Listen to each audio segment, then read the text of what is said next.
Kilalanin natin si Judge Ayulia Antonella Motok, ang hukom na nangunguna sa paglilitis ni dating Pangulong Rodrigo Duterte.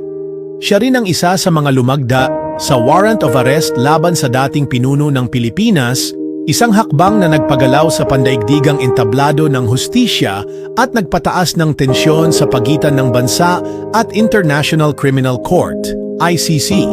Ngunit sino nga ba si Judge Motok? Ano ang kanyang pinagmulan? At paano siya umabot sa makapangyarihang posisyong ito? Siya ay isang Romanian na may malalim na ugat sa pandaigdigang hudikatura at batas. Isa siyang dalubhasa, isang akademiko, at isang hukom na ang karanasan ay lumalampas sa hangganan ng kanyang sariling bansa.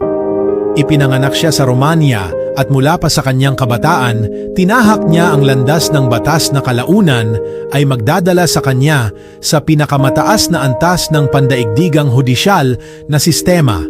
Nakamit niya ang kanyang LLB mula sa University of Bucharest noong 1989 at mula roon, hindi na siya tumigil sa paghahanap ng mas mataas na kaalaman. Noong 1991, natapos niya ang kanyang master's degree at noong 1996, nakamit niya ang kanyang PhD sa International Law mula sa University Paul Cézanne, Aix-Marseille III.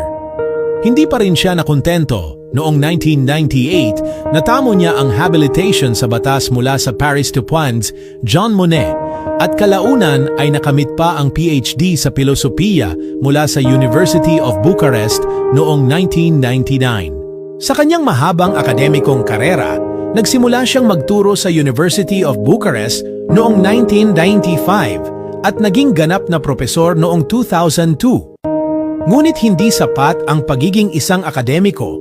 Mas ginusto niyang gamitin ang kanyang kaalaman sa aktwal na mundo ng hustisya. Nagsilbi siya bilang hukom sa European Court of Human Rights, kung saan hinarap niya ang pinakamabibigat na kasong may kaugnayan sa karapatang pantao. Isa rin siyang United Nations Special Rapporteur para sa Democratic Republic of Congo na nagsagawa ng masusing pag-uulat tungkol sa mga kaso ng paglabag sa batas sa rehiyon. Noong 2010 hanggang 2013, siya ay naging hukom sa Constitutional Court of Romania kung saan hinarap niya ang mga kaso ng katiwalian, sexual violence, genocide at iba pang matitinding krimen laban sa sangkatauhan. Ang kanyang pagiging matapang at matatag sa pagpapanatili ng batas ang nagbigay sa kanya ng reputasyon bilang isang walang kinikilingang hukom. Isa rin siyang miyembro at